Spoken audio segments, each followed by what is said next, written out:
Cada dia é uma miniatura da vida, a gente pode pensar assim. É como se toda a vida estivesse nas 24 horas de um dia. Por exemplo, o dia nasce, nascer do sol, a vida nasce também. E sempre o dia e a vida nascem como um dom de Deus. O dia transcorre, o dia vai avançando, a vida também vai avançando com alegrias, com alguma tristeza, cansaço, momentos de luz, momentos de sombra, encontros que a gente tem, mas também solidão às vezes. E o dia termina, como a vida. Tanto que um santo, São João da Cruz, dizia que no entardecer da nossa vida nós vamos ser julgados. E ele fala, julgados do amor. Então cada noite, por exemplo, quando a gente faz o exame de consciência, e a gente agradece a Deus por aquela jornada, a gente está ensaiando a nossa última hora. Assim como termina um dia, também vai terminar a nossa vida. E eu pensava em tudo isso, porque amanhã se cumprem 50 anos do falecimento de São José Maria Escrivá. E para o santo, o dia que ele morre acaba sendo o chamado Dies Natalis, em latim, dia do nascimento, quando se celebra o seu nascimento para outra vida. E muitas vezes também se escolhe esse dia para ser a memória litúrgica. A memória litúrgica, você sabe que amanhã vai ter uma missa na catedral, que vai ser presidida pelo Dom Gregório, às 19 horas. Então, por ser o Dies Natalis, a memória litúrgica de São José Maria. E pensando nisso, que cada dia é um pedacinho da vida, é muito interessante pensar como foi o último dia da vida de alguém que é santo. Na verdade, como foi a última metade, porque ele morreu por volta do meio-dia. Como foi o último meio-dia de São José Maria Escrivá? Quem melhor pôde contar isso quem pôde melhor contar isso foi o seu sucessor, também o filho mais fiel que ele teve, que foi o bem-aventurado Álvaro de Portillo. E ele contou de uma maneira que talvez para algumas de vocês nasceram numa outra época, em que as notícias correm muito rápido, na verdade, mas tente imaginar que não era assim. Eu me lembro perfeitamente do dia 26 de junho. 26 de junho de 1975 foi uma quinta-feira. Eu era de São Rafael, estava na minha casa, e então começou a chegar a notícia. A notícia não podia chegar no site do Opus Dei porque não existia internet. E também... Então como que chegou a notícia? A notícia chegou de Roma se avisou, então se começou a ligar para as pessoas. Meu pai é supernumerário, e já era na época, já há muito tempo, e então ligaram para minha casa. Você vai dizer, por que não ligaram no celular do seu pai? Não existia celular também. Então ligaram, a gente atendia na casa. Não sei se você já viu algum filme, existia um telefone fixo nas casas. Então ligaram na casa, eu me lembro que eu atendi. E então, olha, diga para o seu pai que morreu o padre, São José Maria Escrivá. Eu me lembro até hoje a reação que ele teve. Ele teve uma reação de dor, porque não fazia tanto tempo, fazia pouco mais de um ano que ele tinha estado no Brasil e tinha sido um momento muito especial. Em 1974 ele esteve no Brasil. Então, naqueles primeiros momentos, não se sabia muito. Na verdade, de São Rafael, passou um pouco de tempo, liguei para um amigo meu, que também frequentava o centro, e eu falei, olha, morreu o padre. E ele falou, a obra vai continuar? Eu falei, acho que vai. Quer dizer, claro, eu não entendia muito, dá para perceber que eu não entendia muito, mas pelo menos intuí que ia continuar. E de fato, no dia seguinte, me lembro perfeitamente, no dia seguinte, que era um dia, a meditação a gente não tinha na quarta, a gente tinha na sexta, nesse centro. Então no dia seguinte, todo mundo foi lá no centro e não teve a meditação, teve uma missa pela alma de São José Maria, tinha acabado de chegar a notícia. Mas por que eu digo tudo isso? Porque as notícias iam chegando muito devagar. E o Dom Álvaro, ele teve uma intuição muito interessante, que todos nós estávamos querendo saber como tinha sido, como tinha acontecido. E passou muito pouco tempo, ele escreveu uma carta mesmo, que foi mandada para os países, uma carta longa. E eu me lembro que eu ainda não era da obra, eu pedi admissão um pouquinho depois, mas eu ainda não era da obra, mas leram para mim essa carta. Uma carta longa, que Dom Álvaro se dispôs, essa carta foi do dia 29, ou seja, dia 26, 29, ele escreveu uma longa carta contando como tinham sido aqueles últimos momentos do São José Maria. Porque a notícia tinha surpreendido todo mundo, não é que estivesse doente, de repente. E o fato é que ele contava que no dia 26 de junho de 1975, o último dia, o último meio-dia, porque, insisto, ele morreu por volta das 12, foi um dia comum, como eram os dias de trabalho dele. Ele começou levantando na hora de sempre. Como é importante a gente levantar na hora de sempre, na verdade? Tem uma hora de levantar. Não levantar na hora que Deus quiser. Não, levantar na hora que a gente tem que levantar, né?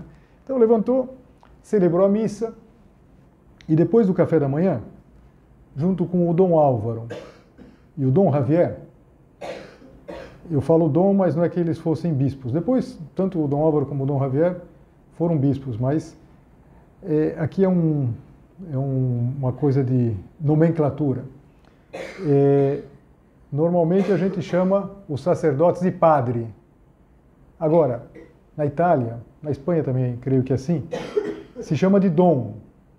O sacerdote é dom, é padre quando ele é um padre religioso. O que é um padre religioso? Um padre de uma ordem religiosa. Então, por exemplo, um padre jesuíta, um padre dominicano. Então, se nós estivéssemos na Itália, vocês não iam me chamar de Padre Milton, mas de Dom Milton. Porque dizer dom já está dizendo que é um padre diocesano, um padre que não é religioso. Então, vamos pensar assim, com o Padre Álvaro, Dom Álvaro, o Padre Javier, estão sempre com ele, eles foram por um lugar chamado Castel Gandolfo. Castel Gandolfo é perto de Roma, é uma cidadezinha, eu chuto que é mais ou menos como se fosse daqui na Caponga, mais ou menos. Tanto de distância como de tempo. Um lugar muito bonito. E lá havia um centro, que era um centro internacional, interregional, que havia pessoas da obra, moças da obra, de todos os países, também do Brasil. Havia gente do Brasil naquele momento. E São José Maria quis estar nesse centro, que chama Ville delle Rose, Vila das Rosas, porque ele já estava para sair. Tudo isso eu estou mais ou menos reproduzindo a carta que o Dom Álvaro escreveu. Já estavam para sair de Roma. Roma, nesses meses, fica muito quente, e então começava o mês de férias e iam sair.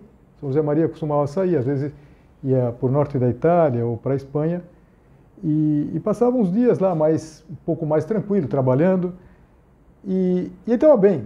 O Dom Álvaro diz assim, sentia-se bem fisicamente, nada podia prever o que aconteceria pouco depois. Ou seja, saiu, celebrou a missa, saiu para ir para esse centro, e aconteceu que São José Maria estava tendo uma tertúlia, conversando com aquelas moças lá da obra, aquelas numerárias, e se sentiu mal, tanto que ele teve que interromper aquele momento, mas não parecia que era nada grave. Então resolveram voltar para Roma, ou seja, não era uma coisa para ir para o hospital, voltar para Roma. Eu vou ler aqui um pedacinho da carta. O padre voltava, quando eu falo padre é São José Maria, nosso padre, voltava de Ville delle Rose indubitavelmente cansado, mas sereno e contente. Atribuiu aquele mal-estar ao calor. E olha, Roma nessa época faz muito calor. Onde passei mais calor na minha vida foi em Roma, sem dúvida nenhuma. Faz 40 graus, 42. Às 11h57, olha que interessante esse dado, você já vai entender por quê. Entramos na garagem de Villa Tevere. Villa Tevere é o centro da obra lá, onde morava São José Maria. Ele conta que São José Maria passou pelo sacrário, cumprimentou, fez uma genuflexão e subiu para o escritório do Dom Álvaro, que era onde eles trabalhavam juntos. E poucos segundos depois de ter passado a porta, chamou Ravi. Javier é como ele chamava o padre Javier, Dom Javier. O padre Javier Echevarria tinha ficado para trás a fim de fechar a porta do elevador. E o nosso padre repetiu com mais força, Javi, e depois com voz mais fraca, não me sinto bem. Imediatamente caiu no chão. E Dom Álvaro dizia, para nós, era sem dúvida uma morte repentina. Ou seja, tinha acordado bem naquele dia. Para o nosso fundador, pelo contrário, foi algo que vinha amadurecendo, atrevo-me a dizê-lo, mais na sua alma do que no seu corpo. Porque cada dia era maior a frequência com que oferecia a sua vida pela Igreja e pelo Papa. De fato, naquele mesmo dia, ele tinha oferecido a missa pelo Papa e tinha, através de umas pessoas que iam encontrar com o médico do Papa, tinha pedido, digam para o Papa que eu rezo a missa sempre por ele. Mas a carta é muito longa, é quase como se fosse um folheto. Eu queria parar aqui, porque me chama a atenção, eu acho que não deveria chamar a atenção, que o santo do cotidiano, ele quis dar uma mensagem também na morte, ou seja, ele morreu como ele tinha vivido. Primeiro, morreu onde ele trabalhava, até no local de trabalho, lá no escritório onde ele trabalhava. Morreu com sapatos postos, a gente poderia pensar. Ou seja, morreu, sabe, batina, sapato, ele às vezes morre na cama, na verdade, morre num hospital. Ele morreu num dia de trabalho, depois de uma manhã de atividades, depois de um momento de vida de família, com aquelas suas filhas. Então ele viveu, como a gente reza nessa oração do São José Maria, que diz aqui, o caminho de santificação no trabalho profissional e no cumprimento dos deveres cotidianos. No meio dos deveres cotidianos, ele morreu. Então, aquilo que eu dizia logo no início, que um dia é um pedaço completo do que depois vai ser a vida, cada dia começa, cresce, termina. Esse dia que não terminou, que terminou ao meio-dia, terminou na hora do Ângelus, parece que ele não rezou o Ângelus, chegou um pouquinho antes. Pois bem, para São José Maria foi também uma forma dele explicar que a gente pode santificar também assim. O Papa Bento, uma vez ele usou uma expressão que eu achei interessante. Ele dizia que cada santo é uma espécie de raio de luz que brota da palavra de Deus. Por que ele dizia isso? Veja, Jesus falava, eu sou a luz do mundo. E de fato, Jesus é a luz, que aquele que me segue não andará em trevas, mas terá a luz da vida. Ele é o Verbo, a palavra de Deus, onde está toda a luz. E os santos? Cada santo é um raio que brota da palavra de Deus, um raio de luz que brota da palavra de Deus. E naquela mesma ocasião, que o Papa Bento XVI falava isso, ele foi citando uma série de santos. Ele falou, por exemplo, o Santo Inácio de Loyola. Ele falava, o Santo Inácio de Loyola, ele é uma luz que brilha na busca da verdade, do discernimento espiritual, muito próprio da mensagem do Santo Inácio, fundador dos jesuítas. A Santa Teresa de Calcutá, missionária da caridade, brilha essa caridade de Deus pelos últimos. São João Bosco, ele citava a paixão pela educação dos jovens.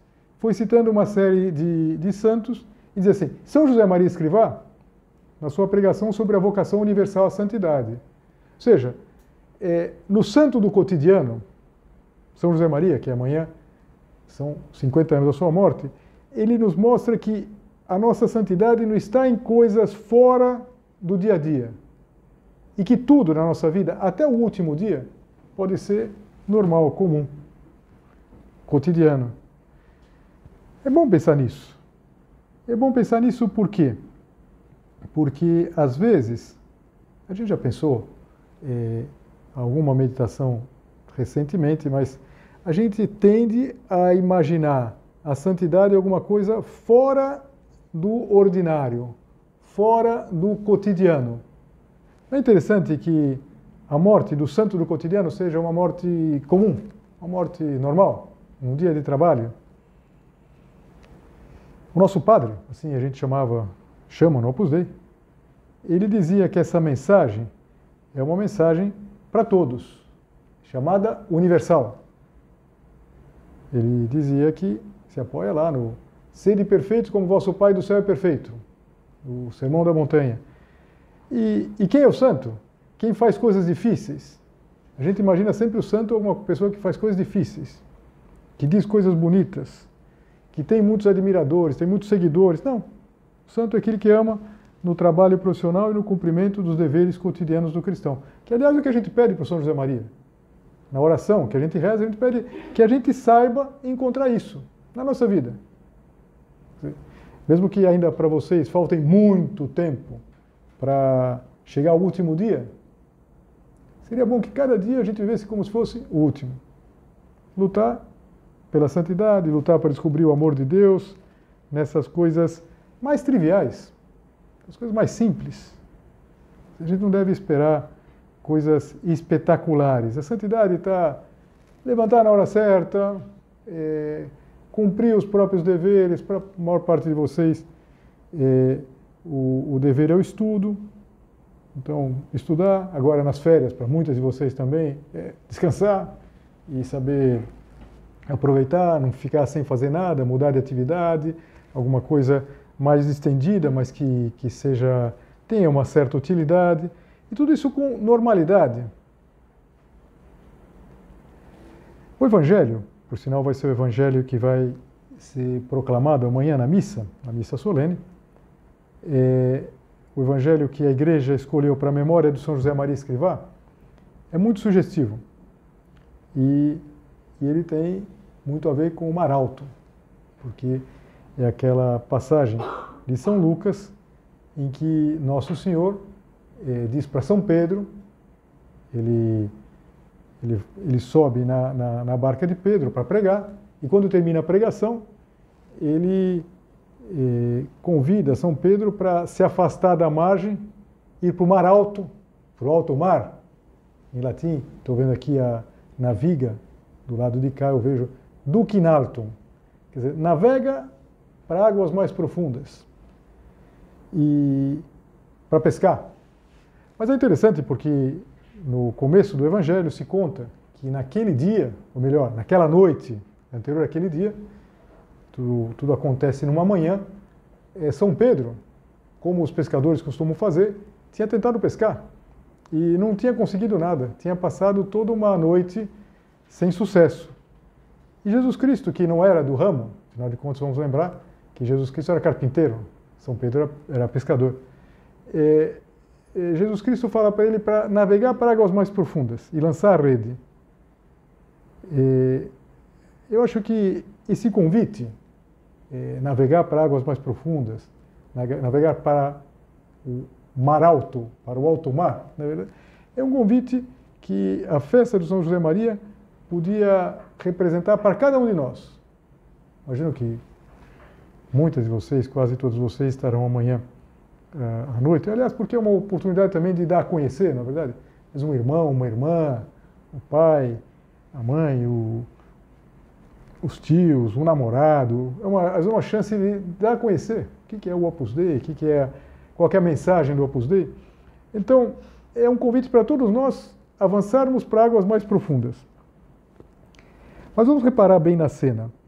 O texto que a gente vai ouvir na missa amanhã diz que Jesus estava com a multidão se apertava para ouvir a palavra de Deus, tanto assim que não dava, as pessoas estavam grudadas, só os que estavam muito grudados conseguiam ver e ouvir Jesus.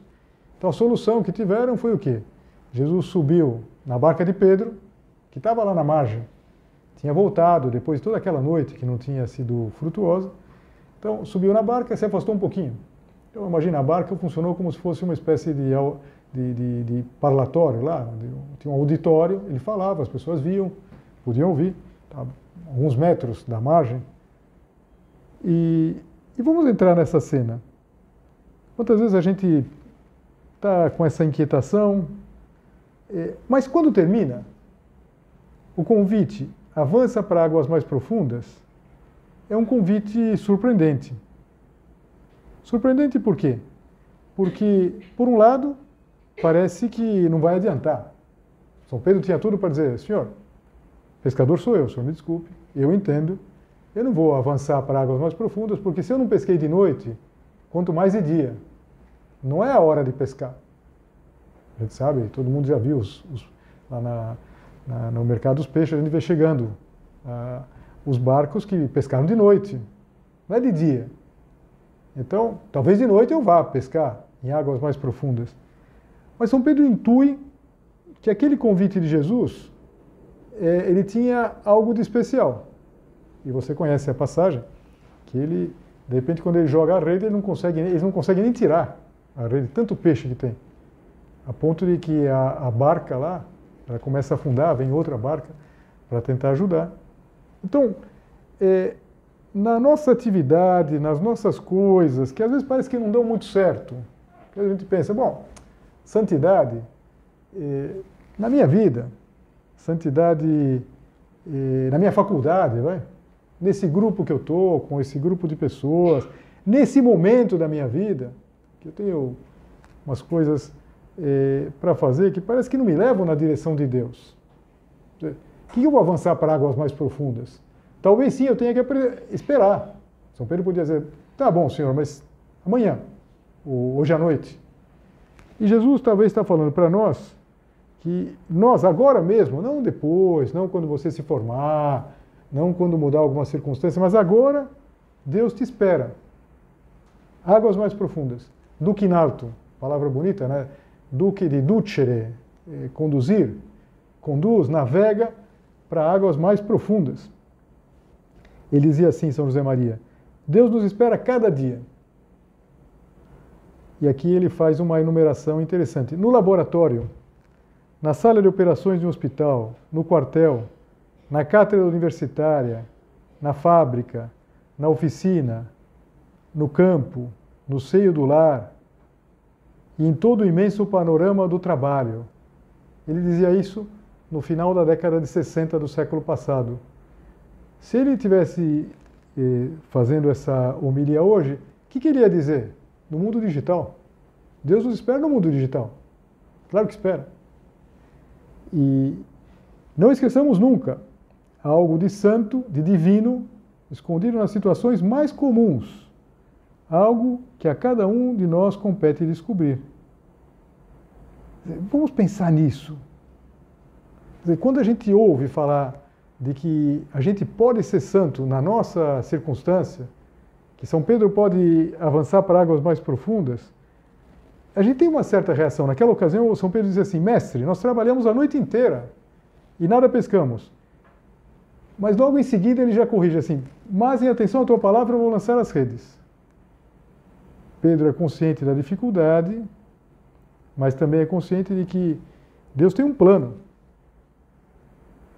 Eu acho que passados 50 anos da morte de São José Maria, acontece o mesmo que acontecia 2000 anos atrás, lá no Lago de Genezaré. A noite às vezes é infrutífera, a gente fala, eu já tentei, eu já desisti desse ambiente. Esse pessoal aqui não vai dar nada, essa hora do dia, não sei, pode ser que um dia dê certo, mas agora não. Não, na prática não vai dar certo. E São Pedro, ele ouve, vamos ouvir. Então, acho que é uma boa coisa para a gente pedir a São José Maria, amanhã e sempre, mas a gente ouvir. O que é que Deus está pedindo para mim? Águas mais profundas. E eu li o final, eu já dei spoiler, mas não é spoiler, todos vocês conhecem o Evangelho. Assim fizeram, e apanharam também a quantidade de peixes que as redes se rompiam. Então fizeram sinal aos companheiros da outra barca, para que viessem ajudá-los. Eles vieram e encheram as duas barcas a ponto de quase afundarem. Ou seja, quase afundaram duas barcas. Imagina a quantidade de peixes, não é verdade? Não será que tem algum milagre, ou grandes milagres, que estão esperando essa nossa atitude? Essa atitude de obediência. Gozado, a gente pensa na obediência e a gente só pensa numa atitude talvez de uma idade menor, de uma criança, a criança que tem que obedecer, que tem que fazer o que o pai e a mãe pedem. Obedecer vem de audire, que é ouvir. Então, São Pedro obedece. Obedece quer dizer, ele ouve. Ele vê que tem dificuldades, mas ele ouve e, como é um convite de Deus, ele arrisca, ele vai para águas mais profundas. Quer dizer, quanta coisa talvez está esperando que a gente avance para essas águas mais profundas. Tem uma história bonita que eu me lembro de ter ouvido o Dom Álvaro contar. Eu não convivi com o São José Maria. Quando o São José Maria esteve aqui no Brasil, eu já contei várias vezes, eu ouvi uma vez só. Mas com o Dom Álvaro, sim, eu pude estar várias vezes, convivi quando eu morei em Roma. E eu me lembro que ele contava como tinha sido o último dia do São José Maria, mas acrescentando um detalhe interessante, fazendo referência a algo que tinha acontecido, por sua vez, 5 anos antes. Em 1970, no México. O que 1970 no México lembra a todos nós? Tricampeonato do Brasil, não é verdade? 70, Brasil, tricampeão. Claro. Foi um momento único na história. Aliás, foi dia 21 de junho agora, foi grande alegria. A lembrança do tricampeonato, Pelé. Bom, mas voltando aqui à meditação. Nessa época mesmo que estava o Pelé e os outros lá no México, São José Maria estava no México também. E tinha ido ao México, tinha ido rezar em Guadalupe, pedir pela situação da igreja e da obra. E aconteceu que ele teve daqueles encontros com sacerdotes das diferentes dioceses. E ele passou mal também, como 5 anos depois aconteceria. Lá no México era mais previsível pela altitude. Ele passou mal e teve que interromper. E o Dom Álvaro lembrava, que naquela ocasião o São José Maria saiu, ele foi para um quarto e estava numa casa de retiro. Estava na sala, falando com os sacerdotes. E o Dom Álvaro continuou. Dom Álvaro continuou aquele encontro, por quê? Porque em 1970 tinha passado 5 anos do final do Concílio Vaticano II. O Concílio Vaticano II foi um momento muito importante e que foi uma reflexão sobre a chamada universal à santidade. E Dom Álvaro tinha sido uma das pessoas que trabalhou mais diretamente em tudo isso. Então ele era uma autoridade, sabia como tinham sido os trabalhos.